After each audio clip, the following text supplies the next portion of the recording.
it's bass heavy music, but Mallet, I think it is, from Digital Mystics, one of the two guys who produced the Digital Mystics, put it like it's music. When you listen to it in a club, it doesn't force you to dance; it just invites you. Do you know what I mean? And I think that sums that up really well. You can get down, you can throw a shape to it, but you don't have to. You can just stand and appreciate the vibe if you want. So it's I guess that sums it up for me. Bass heavy, bass does a lot of the work. You can, a lot of tunes, they don't have a lot going on drum and rhythm wise, because the bass, you got this LFO whooping bass going whoop, whoop, whoop, whoop, and that kind of big system that it's just carries you along. Basically, that's the sort of defining element of it, and the tempo about 140 BPM.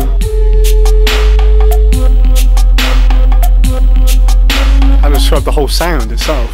Well, there's a lot of controversy about what is actually dubstep and that. Like, if you talk to Pinch or the people involved in the South London, they're all like, it's that kind of half step, spaced out, huge bass lines, all that sort of thing. Bass driven, dub influence, mutation of garage, really. It's so fresh at the moment. I mean, I've been sort of following it for maybe a couple of years, 2 or 3 years, something like that, and it's already grown so much from sort of garage beginnings into a vast spectrum of people doing different things.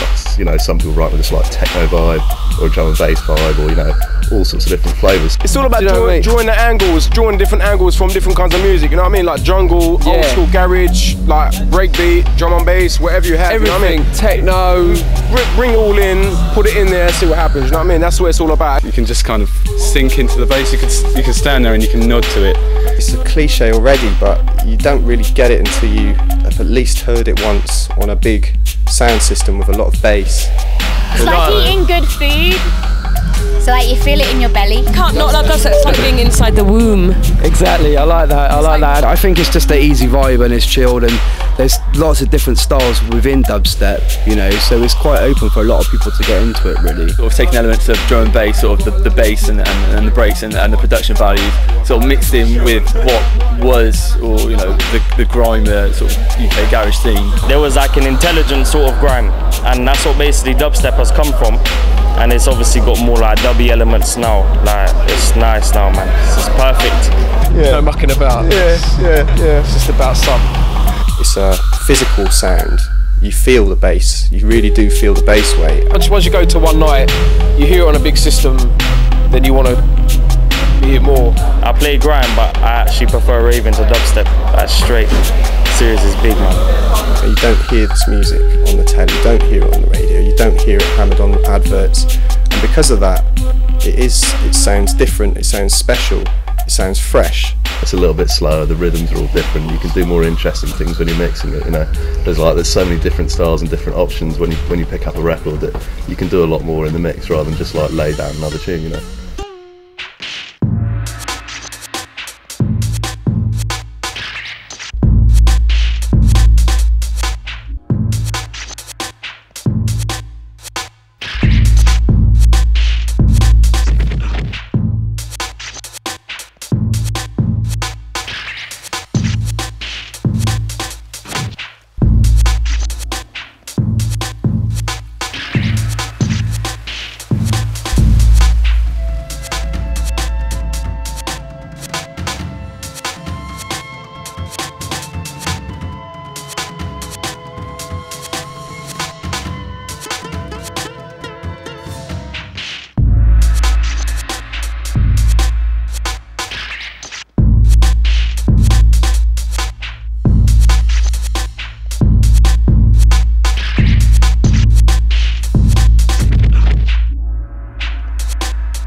when I first started getting into dubstep, which was probably around 2.5 years ago or something, it just wasn't out of London. It was all just the London sound, and even to get records was a nightmare. You know, like I don't know, a couple of places on the internet doing like black market and that, but just nowhere else. And then Rooted started doing records and that. We've been stocking bits and bobs of it, but it's only been in the last couple of years that it's really seeped into the Bristol underground scene. Mainly due to DJ Pinch, who's been pushing it relentlessly through his context nights and his subloaded and now his dub-loaded nights as well. The first night was a night called Context, which I did, and it was a mixed music policy. We had kind of dub and electronica to start the evening off with, and then sort of dubstep sets, and then jungle at the end. As the months progressed, everything else kind of filtered out a little bit, and it was pretty much all dubstep and then a little bit of jungle at the end. Then by the end of that year, I teamed up with a guy called Blazey, and we started a night called Subloaded. We did the first one at the Thekla. I seen a fly in Miss Millie's about say 3 years ago, and it was like Context night, which Pinch was doing, and I met up with Pinch down there, and then things just rolled on from there, and then we like created Subloaded together. So again, that was initiated just out of a lack of it being here already, and just wanting to kind of have something going and build a scene here. Yeah, from there he's just been packing out. He's doing dub loaded at the Croft, and it's just rammed every week. Sells out, like people queuing around the corner and stuff. Sub loaded is massive. It's just all getting really big now. Basically, he's probably the brains behind everything. Like, but I do my little bits here and there. You get me? Like, I made the name up and everything like that. So remember.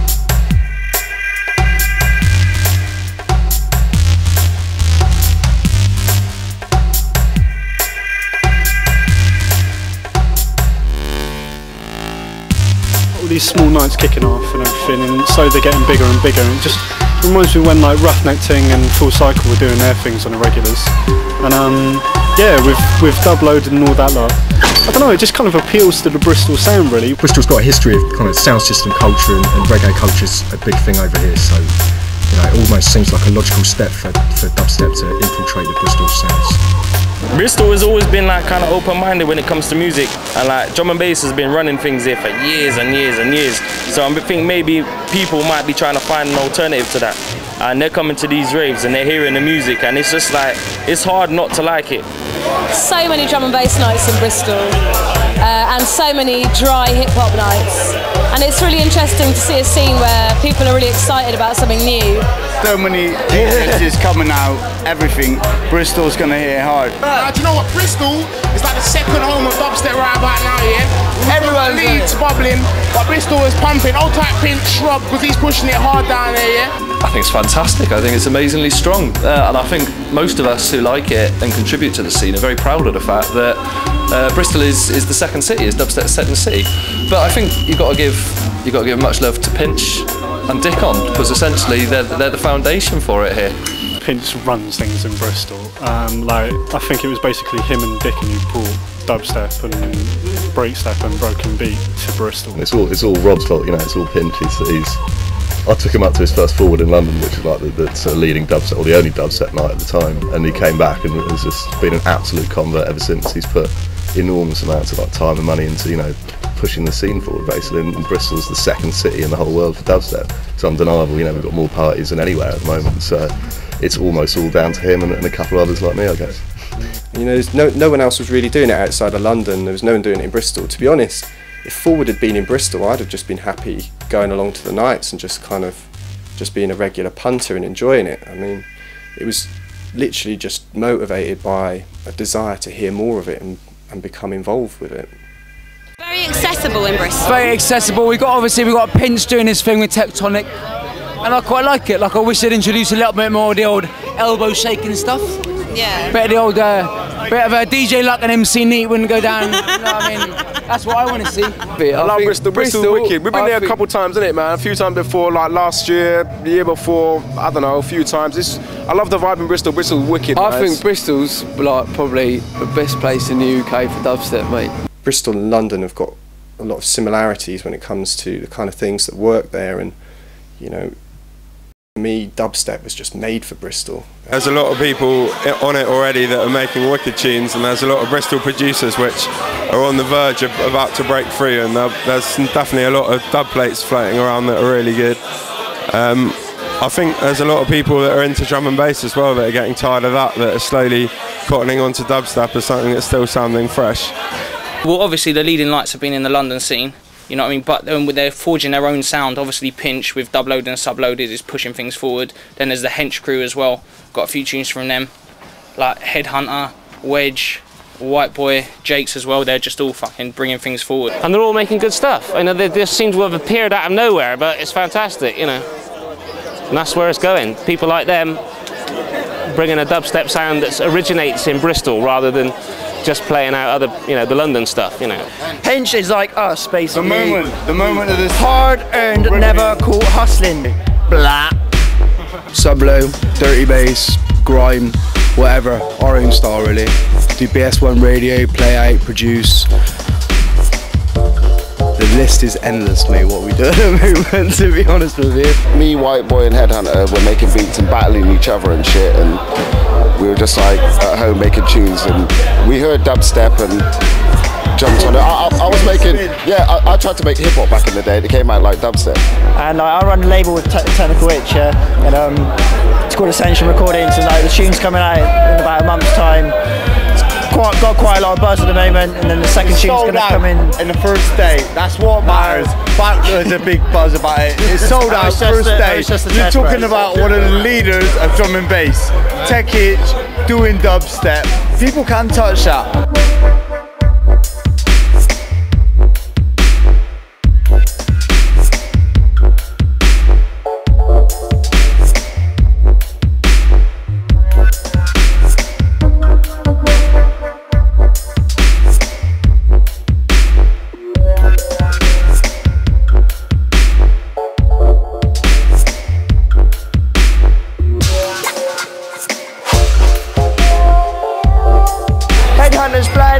He's playing beats that I ain't heard, Chef ain't heard, none of us have heard, and they're always shocking out. Because usually every tune I can tell you the name of it, where it was made. So it is. Do you know what I mean? So it's good, man. Like, normally, like you hear a tune, and you know what it is, like, but up here you don't know what it is, and they're like, we ain't nothing up here, we're just fucking, like, next guys, like, we just come out here for the scenes, you know what I mean? So like you've got Dubloaded and Subloaded and Roughneck's Discotheque as well. You've got to love that. Roughneck Discotheque was a night which I started up, I don't know, about 7-8 months ago now, because it was my birthday and I wanted to put on a party, and I had an idea for a night and a concept, so I just thought, sod it, why not? Let's give it a go. And basically the Roughneck, we like the dirty side of things. Essentially what it comes down to, we like the filth. We like all the sub bass, but we just like lots of glitchy weird electronics over the top of it, and then we like a lot of bashment. Well, basically I like a lot of bashment and a lot of ragga, so obviously that plays a huge part as well. We've got Christian, who's very much into the dubstep. We've got Justin, who's really into the electronica, and Ollie as well. And you just sort of kind of put those factors into a melting pot, and you put rhythm and you put bass above all else, and then you get the Roughneck sound.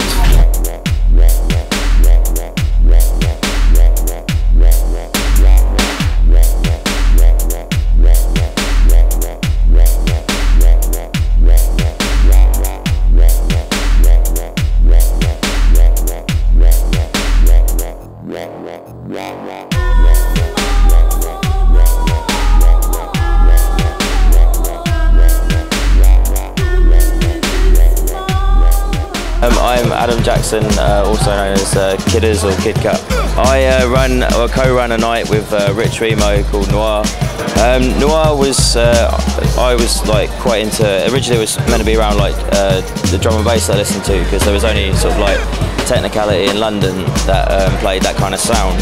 A lot of people think of like drum and bass, they think of like Pendulum and all that bollocks, to be honest with you, and it's not like that at all. It's like, it's a lot more musical. It's got the low end of like how we have in dubstep, and a lot of edited breaks as well. It's a lot more musical basically.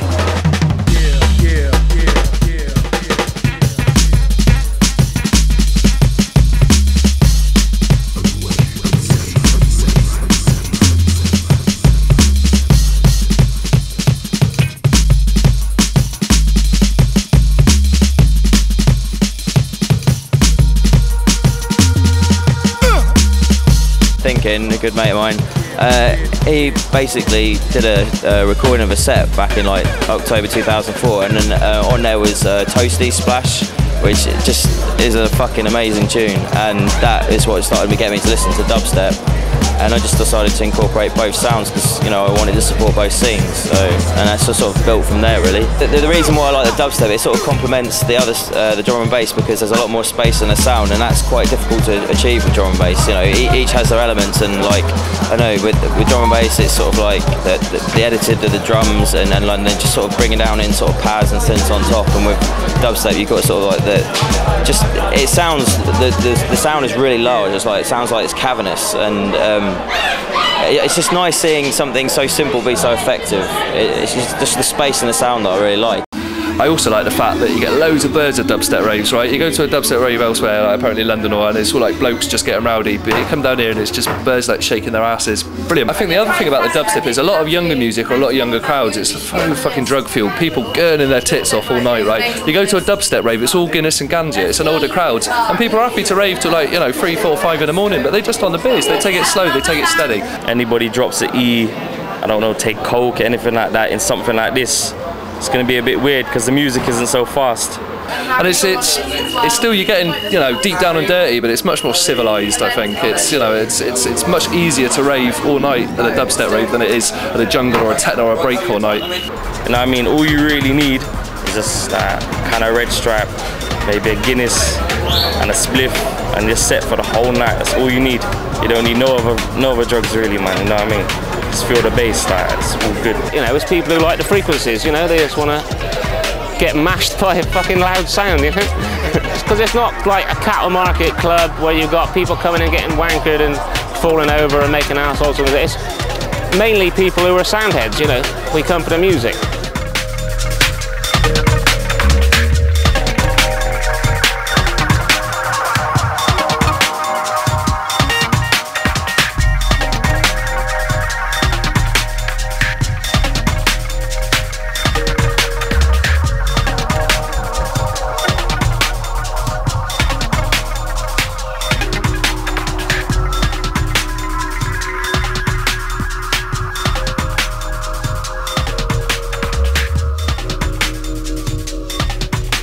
I am Elemental. I'm from North London. My style is, I like to bring a bit of breaks into it, a bit of high frequency energy. People are calling that kind of sound breakstep. It's still kind of dubstep for me. I'm coming to the whole dubstep and grime thing from a more electronica point of view, really, and sort of trying to mix the sounds up. I mean, dubstep's a lot about the space in there, you know, space for the sound to reverberate and so on, and I guess I fill those gaps in a bit more with what I do. So it's kind of, it's a halfway, I guess, between electronica and grime and dubstep. I like making music. Started making some dubstep. Well, I didn't even know it was dubstep actually. It was just music that I was making, and it happened to fit into the style of dubstep. My stuff's kind of dark, but it's quite melodic, you know. It's got a nice little vibe. I use Logic. Sometimes I use Reason. But yeah, it's Logic with a load of VST instruments. Right, basically I'm using a program called Ableton Live, and I was using some MIDI controllers as quite an important part of it. It's just like the interface between me and the program. Well, what I do is like, I've been going through loads of old and recent tracks and breaking them down into various loops. or like long sections that are just like either like one single sound or a mix of a few sounds. And then what I do is arrange it on a grid. So you've got like channels going across and what's called scenes going down. And each whole scene would be one section of a tune, like an intro or a drop. I can go and trigger a new scene, quickly switch into a whole section, but then I can mute parts, I can bring parts of other loops, place loops with different, you know, just mix it up like that. And I can apply effects live to each channel. So I can, you know, go to channel, put an echo on it, go to another channel, put a reverb on it. So I've got like loads of control over every part that's going on.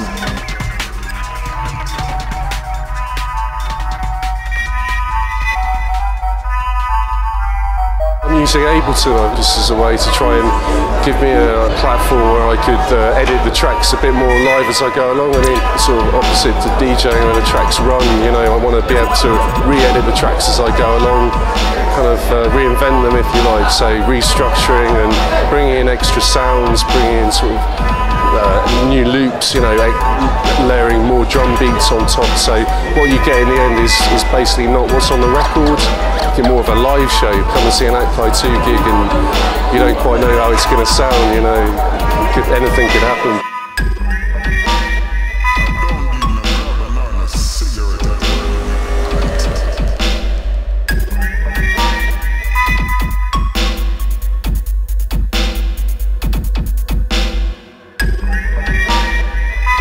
Dubstep and grime to an extent is a lot more about dub plates and, you know, getting tracks cut onto vinyl and the performances in hearing these exclusives and all the rest of it.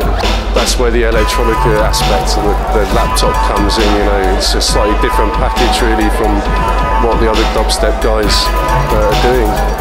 Well, the service I provide is called Dub Studio, and I make vinyl dub plates. It's a 7-inch one with a dinked hole. This is 10-inch dub plate, which is the traditional kind of size, both for kind of reggae, dub and dubstep. It's kind of a standard format because it can hold about 5 to 6 minutes of reasonably loud, bassy music. If you want any longer than that, you can fit about 7 to 8 minutes on a 12-inch dub plate. 7 inches cost 15 quid, 10 inches are 25, 12 inches are 35. Well, the way it works is you take your audio source. I mean, it could be from tape or from DAT or from CD. The signal comes from Pro Tools, and then it gets sent to the amplifier, and then from the amplifier it gets sent to the cutting head, and the cutting head essentially makes the stylus move, and the stylus, and as it cuts the groove, a sort of spiral groove leading towards the middle, it vibrates and sort of etches the sound into the record. If you're going to start making music, don't start making something that's got a high BPM like drum and bass, because you need space. If you haven't got space in music, then the sounds that you create are just going to, it just sound shit. You need to have space to make those. You just have to have 8 or 10 good quality sounds in one tune, and those quality sounds will overtake. Do you know what I mean? If you've got too many crunched up sounds in there, it's too clouded and it comes out muddy, and the listener doesn't really know what sounds to pick up and stuff. So. This is a track called Sagrada I was working on with Ben Blackmore. I've got Nuendo hooked up through Yamaha 01V. It's a digital mixer. So it means I've got 8 outputs going into the desk, so I can separate all like my basses, breaks, pads, all that sort of thing. So this is just a breaks track, and this will just be coming through channel 1. What I've done is I've already bounced battery down into an audio file, because that way I find it easier to do real-time effects on the audio file. You can reverse it, you can do what you want with it, get a nice sound out of it that way. The next key part for me in my head for dubstep has got to be the bass.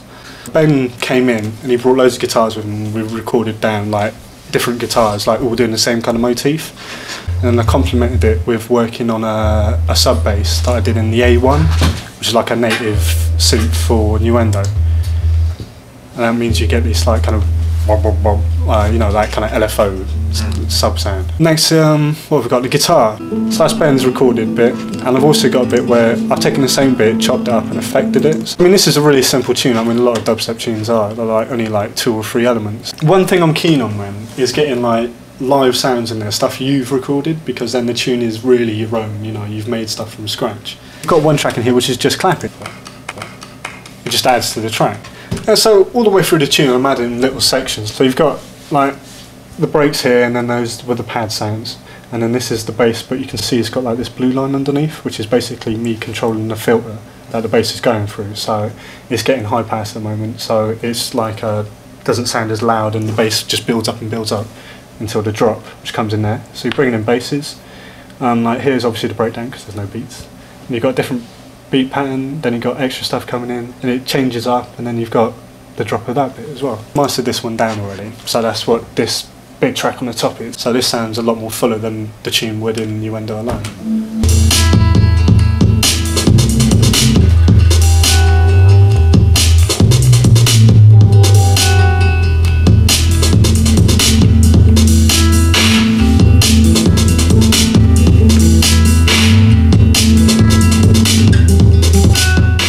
You can be really pernickety about sounds and what you're doing in the studio and stuff, but like I kind of like that gritty, nasty kind of sounds, and a bit sort of, you know, a bit off and a bit distorted and not quite right sounds. Do you know what I mean? I don't really want them to be bang on, right on the money all the time. It's not really about that for me. When it comes to producing dubstep, the quality of the sound is really important. You know, there's a kind of an ethic of good quality production in dubstep. I think that the favourite medium tends to be vinyl. Just like in the drum and bass scene, there's a kind of an air of competitiveness when it comes to getting the latest tunes first. Having tunes on dub plates is part of that. I think that vinyl kind of is like a good sort of leveller for all the sound, because you can't really be too extreme and harsh on vinyl without it sounding really terrible.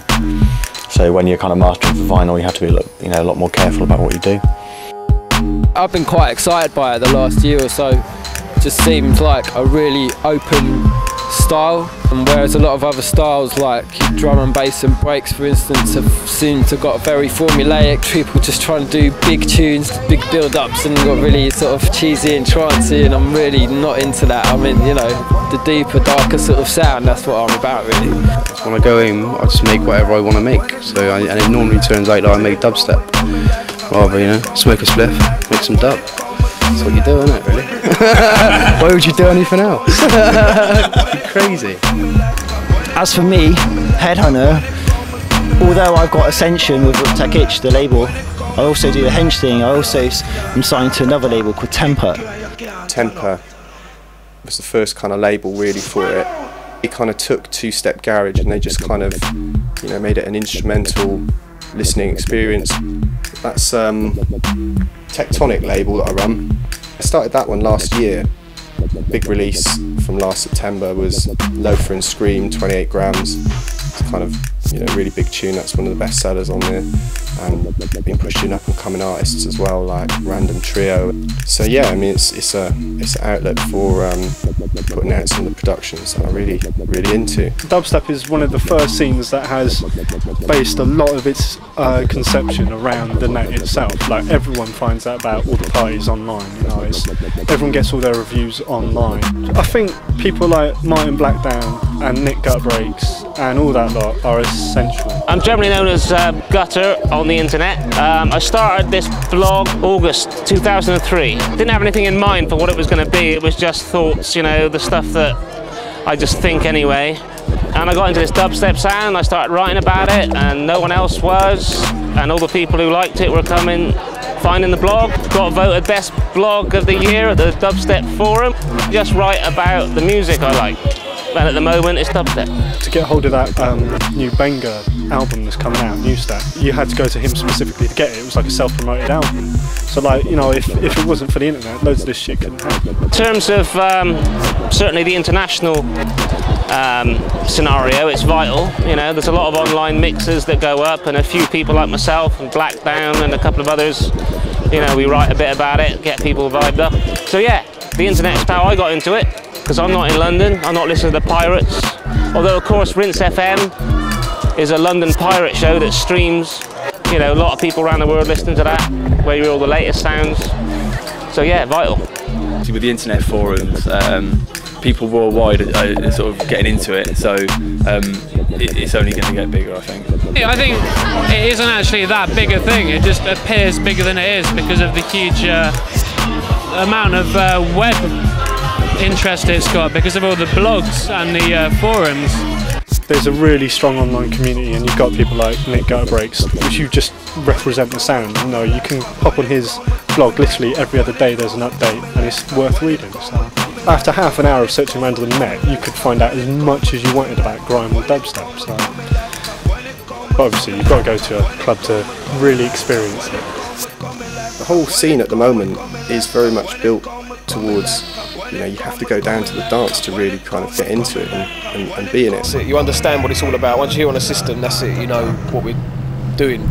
Keep it nice and underground, you know what I mean? Like, so people appreciate it more. Because if you hear it everywhere, it just gets boring. But if you hear it now and again, it's nice, man. You know what I mean? I think it'll just grow as it is. I mean, the thing I quite like about it at the moment is because there's no sort of hard and fast rules, and the only sort of like common denominator is the fact that there's sub, you know, anything is thrown over the top. Not only that, but the DJs, most of the DJs, they're playing pretty much entirely off dub plate, so it's not even tunes that you can go and buy.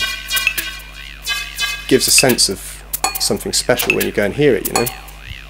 It is getting bigger every month. There's a fresh thing. There's an article been written in a national mag.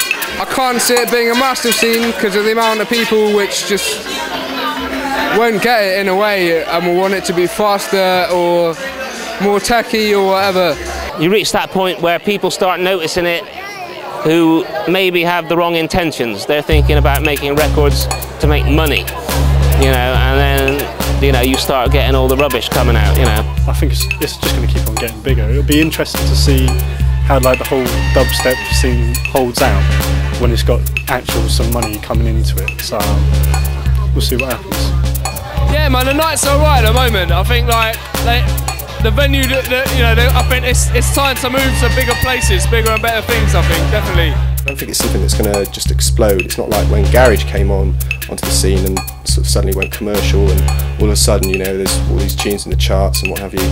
You ain't seeing no dubstep on top of the pops or radio, like Radio 1 Daytime, man. There ain't gonna be no like 50 cent dubstep remixes, man. Everything that comes out generally done for the love of it, and you know, so the quality is always high. The emphasis is still on the music rather than the bucks. The music is built around bass lines that you can't pick up on your TV, you can't pick up on your radio, you can't pick up on your computer speakers. It's dubstep, and that's what it's about. It's this new thing, we're all a part of it, and there's a real sense of community among like fellow producers and everything. It's, I don't know, it's just a nice vibe. Bristol's a very exciting place to be at the moment. You know, the scene's really kicking off down here. You kind of get to know DJs and producers from going to raves because it's such a small scene. Really get to know them on a one-to-one basis and stuff, and that's really good. But as it grows, obviously it's going to change and kind of, I don't know, be a bit different. I don't know really. See what happens, I guess. Going to get producers that are coming into the scene that are inspired by dubstep, whereas we come into it, we weren't inspired by dubstep because there was no dubstep. For me, it's always going to be underground music because unless you've got a huge system, you're not really hearing what's all there. There's still a sort of very pure strand of dubstep running through from like the original South London people, and they're keeping sort of very true to the course. So, you know, maybe that'll be the one that really happens, and all the other sort of little parts of the scene that've got other influences will sort of spread off in different directions. Really hard to tell, man. Really hard to tell. It's very exciting though. I think that's why I'm a part of it, really.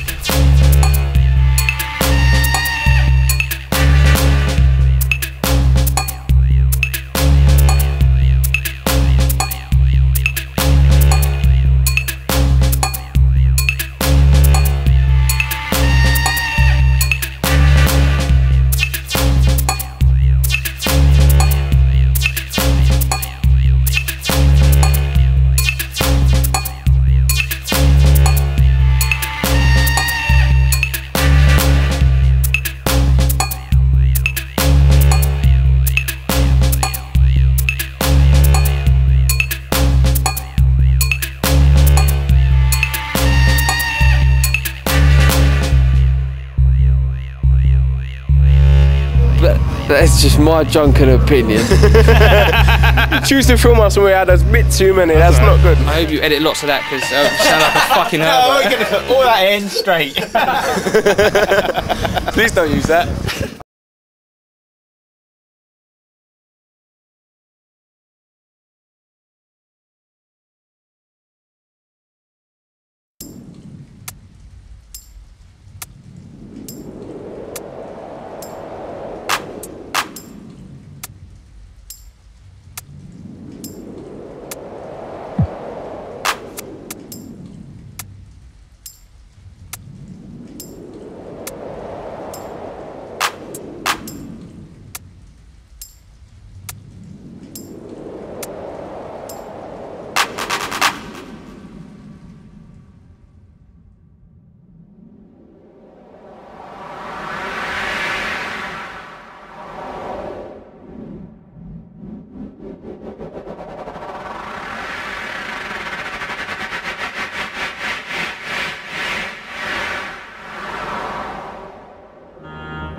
Right.